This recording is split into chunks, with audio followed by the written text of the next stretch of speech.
Hi, I'm Nick from Beer-Gineers and welcome to this beer review. And today we have got Jaipur from Thornbridge. This is a beer that's actually quite close to my heart. So many years ago, I think about 10 years ago, excuse me, I'm going to give a bit of a longer intro to this one. So I think this is one of the first IPAs I ever tried, and I was put onto this by he's a famous beer writer, Pete Brown, and he actually wrote a book on India Pale Ales. I think it's called Three Sheets to the Wind. Pick it up. It's a really good read, and it tells a story. Basically, many of you will know this, but essentially, the British Raj, I think it was around the 18th century, in India, it's too hot to brew beer, and they were feeling homesick, missing British beer, and so they imported beer, and they're finding that it was the voyage essentially was spoiling over the visit, over the journey. So the only way that they could, this is how the story goes, the only way they could get the beer to last was to make it really strong and really hoppy. And that is and it's brewed in Burton-on-Trent, and that is the sort of the story about India Pale Ale. And yeah, this was one of the first IPAs I had, which I thought, really hit the spot at the time. So it says a bottle conditioned India Pale Ale.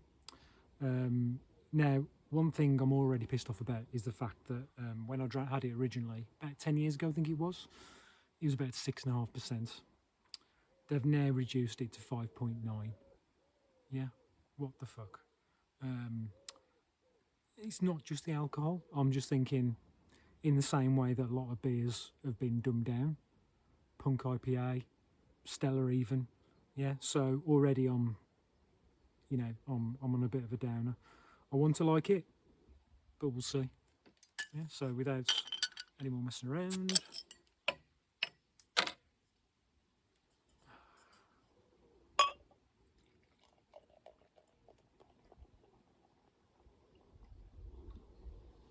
beer in a glass. What we got? So we got 3 fingers of pretty quickly fading, loose whitehead. It's an amber beer. It's not that opaque. I can sort of see through it. Let's get the nose. Okay.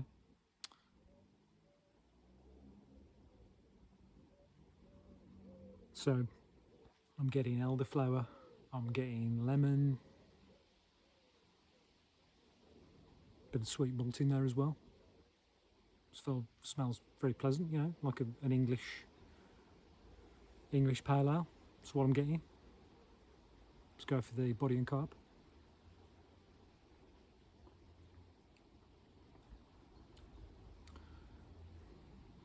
Okay,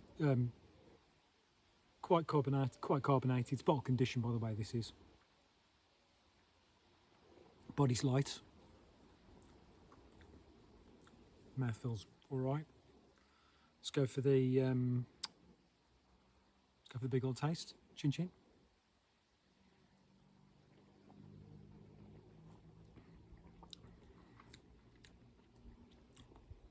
Okay, so biscuity malt fades to a sort of a hint of lemon, sort of a light bitterness as well. It's quite pleasant. It's certainly the sort of beer, if you're out on a beautiful summer's day such as this, you're out on a pub lunch, something like that, not exactly driving beer, 5.9%. I suppose not that sessionable, but doesn't taste heavy or strong at all. Yeah, I mean, if I was out in a pub and this was on, yeah, I'd have a pint. Not what I remember. But then I've got to say there's 2 aggravating factors. One is the fact that it's definitely been sort of dumbed down properly to meet a price point. It's only £2.20, yeah? £2.20, so for me that's cheap. I pay easily double, even triple that, for some of the for some of the other beers I drink. Admittedly, that you know they're a lot stronger, but so you don't need as many of them to get where you need to get. But nevertheless, £2.20. In this day and age, you can't argue with that, I suppose. 500ml bottle as well. But there's two aggravating factors. They've dumbed it down in terms of the strength and probably the hoppiness. Doesn't taste as hoppy as I remember it. But then the second aggravating factor is that I've probably changed as well. I mean, in the 10 years or so since I first had this, I've just been hitting the dippers, the tippers. So probably my palate and taste has changed as well. So let's wrap this up then. Jaipur bottle conditioned India Pale Ale. 5.9% ABV. Cost me £2.20 in Waitrose. Do I like it? Yeah, it's all right. It's fine. Would I buy it again? Maybe as a fridge filler.